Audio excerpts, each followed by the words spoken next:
దేవుని ఘనమైన శ్రేష్టమైన పరిశుద్ధ నామమునకు మహిమా స్తుతి ప్రభావములు కలుగునుగాక. బాగున్నారా? పరిశుద్ధాత్మ దేవుడు ప్రత్యేకంగా ఈ దినం ఆదివారం ఒక శ్రేష్టమైన వాగ్దానము ద్వారా మనతో మాట్లాడాలని, మనలందరినీ కూడా దర్శించాలని ప్రభు ఆశపడుతూ ఉన్నారు. దీని బిడ్డలారా, ప్రత్యేకంగా ఈరోజు ఒక నూతన మాసంలో మనం అందరం కూడా ప్రవేశించడానికి దేవుడు కృప చూపించి ఉన్నారు. గడిచిన మాసం అంతా కూడా దేవుడు కాచి కాపాడి సంరక్షించి ఆరోగ్యం ఇచ్చి తన కృపను అనుగ్రహించి ఒక నూతన మాసంలో ప్రవేశించే ధన్యత దేవుడు ఇచ్చినందుకు దేవునికి స్తుతి స్తోత్రాలు చెల్లిస్తూ ఉన్నాను. దేవాది దేవుడు ఈ దినమునకు అలాగే ప్రాముఖ్యంగా ఈ నూతన మాసమునకు కావలసినటువంటి వాగ్దానాన్ని పరిశుద్ధాత్మ దేవుడు ఈరోజు మనకి ఇస్తూ ఉన్నారు. మనమందరం కూడా ఈ వాగ్దానాన్ని ప్రార్థన పూర్వకముగా పొందుకుందాం. తలలో ఉంచండి, ప్రార్థన. పరిశుద్ధుడా, నీకు వందనాలు, స్తోత్రాలు. ఉదయకాల సమయంలో మేమందరం నీ సన్నిధికి వచ్చి ఉన్నాము. తండ్రి, ఈరోజు మాతో మీరు మాట్లాడండి. మమ్మల్ని దర్శించి మీరు ఆస్వాదించి నీ కృపలో భద్రపరచమని యేసు నామమున అడిగి వేడుకొనుచు ఉన్నాము మా పరమ తండ్రి, ఆమేన్. ఈ దినం దేవుని వాగ్దానము చదువుకుందాం. బైబిల్ గ్రంథాలు తెరవండి. యెహెజ్కేలు గ్రంథము 12వ అధ్యాయము 25వ వచనమును చదువుకుందాం. యెహోవానైన నేను మాట ఇచ్చుచున్నాను, నేనిచ్చు మాట ఇకను ఆలస్యము లేక జరుగును. దేవుని స్తోత్రం. చక్కని వాగ్దానాన్ని పరిశుద్ధాత్మ దేవుడు ఈరోజు మనకిస్తూ ఉన్నారు. దేవుని బిడ్డలారా, దేవాది దేవుడు యెహెజ్కేలుతో మాట్లాడుతూ ఉన్నాడు. దర్శనము ద్వారా మాట్లాడుతూ ఉన్నాడు. ఇశ్రాయేలు ప్రజల పట్ల దేవుడు చేయబోతున్నటువంటి కార్యాలను దేవాది దేవుడు బయలుపరుస్తూ దేవుడు ఇక్కడ మాట్లాడుతూ ఉన్నాడు. ఈరోజు నేను ఏ యొక్క వాగ్దానం అయితే చేసి ఉన్నానో, ఏ ప్రవచనమైతే నేను చేసి ఉన్నానో, ప్రవచనం ఇచ్చి ఉన్నానో, అది ఖచ్చితంగా నేను చేయబోతూ ఉన్నానని దేవుడు ఇక్కడ వాగ్దానం చేస్తూ ఉన్నాడు. ఆ కింద వచనాలలో మనం చూస్తే దేవుడు అంటూ ఉన్నాడు, ఈ ప్రజలు నేను ఇచ్చినటువంటి దర్శనాలు, ప్రవచనాలు అవి ఇంకా నెరవేర్చబడవు, ఆలస్యం అవుతాయి అని అనుకుంటూ ఉన్నారు.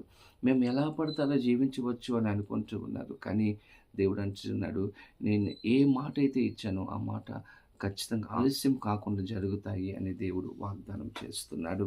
దేవుని బిడ్డలారా, ఈరోజు మన జీవితంలో కూడా దేవుడు ఒక్కొక్క వాగ్దానాన్ని మన జీవితంలో అనుగ్రహించి ఉన్నారు. ఒక్కొక్క ప్రవచనాన్ని దేవుడు మనకి ఇచ్చి ఉన్నారు. ఈ కార్యం మీ జీవితంలో నేను చేస్తాను, ఈ కార్యాన్ని మీకు నేను అనుగ్రహిస్తానని దేవుడు వాగ్దానం చేశాడు కదా. ఈరోజు ప్రభు అంటూ ఉన్నారు, నేను మాట ఇచ్చి ఉన్నాను కదా, ఆ మాటను నేను ఖచ్చితంగా ఆలస్యం చేయకుండా నేను మీ జీవితంలో చేస్తానని వాగ్దానం చేస్తూ ఉన్నాడు. దేవుని బిడ్డలారా, ఇశ్రాయేలు ప్రజలకు ఏ వాగ్దానం అయితే లేకపోతే ఏ ప్రవచనం అయితే వారికి ఇచ్చారో అది ఆలస్యం లేకుండా నేను చేస్తానంటూ ఉన్నారు. ఈరోజు మనతో కూడా మాట్లాడుతూ ఈరోజు మీకు నాకు కూడా దేవుడు ఏ వాగ్దానం అయితే ఇస్తూ ఉన్నారో అది ఖచ్చితంగా మన జీవితంలో నెరవేరుస్తానని దేవుడు తెలియజేస్తూ ఉన్నారు. అబ్రహాము జీవితంలో మనం గమనిస్తే అబ్రహాముకు శారాకున్నటువంటి లోటు, దేవుని బిడ్డలు లేరు. దేవుడు వారికి వాగ్దానం చేశాడు. ఏంటంటే, ఖచ్చితంగా మీకు నేను సంతానాన్ని ఇస్తానని దేవుడు వాగ్దానం చేశాడు. ఎప్పుడంటే 75 సంవత్సరంలో ఉన్నప్పుడు దేవుడు వాగ్దానం చేశాడు. దేవుని బిడ్డలారా, దేవుడు వాగ్దానం అయితే చేశాడు, కానీ ఆ వాగ్దానం వారి జీవితంలో నెరవేర్చబడలేదు. 25 సంవత్సరంలో అబ్రహాము శారా కూడా ఎదురు చూచినట్లుగా వాక్యంలో మనం చూస్తాం. దేవుని బిడ్డలారా, దేవుడు వాగ్దానం చేశాడు. ఆ వాగ్దానం పొందుకున్నటువంటి అబ్రహాము శారా మర్చిపోయారు, కానీ వాగ్దానం చేసిన దేవుడు మర్చిపోలేదు.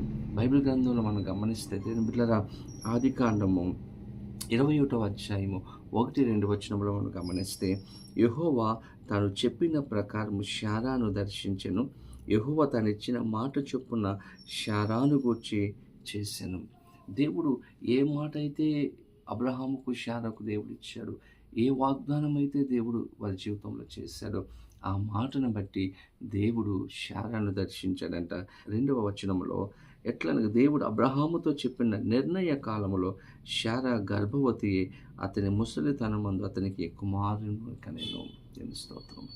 ఏ మాట అయితే దేవుడు ఇచ్చి ఉన్నాడో, ఏ వాగ్దానం అయితే దేవుడు వారి జీవితం చేసి ఉన్నాడో, దేవుడు ఆ మాటను నెరవేర్చి ఉన్నాడు. వాగ్దానము నెరవేర్చి ఉన్నాడు. దేవుని బిడ్డలారా, ఈరోజు నీ జీవితంలో కూడా ఆలస్యం అవుతుందని నిరుత్సాహపడుతూ ఉన్నావా?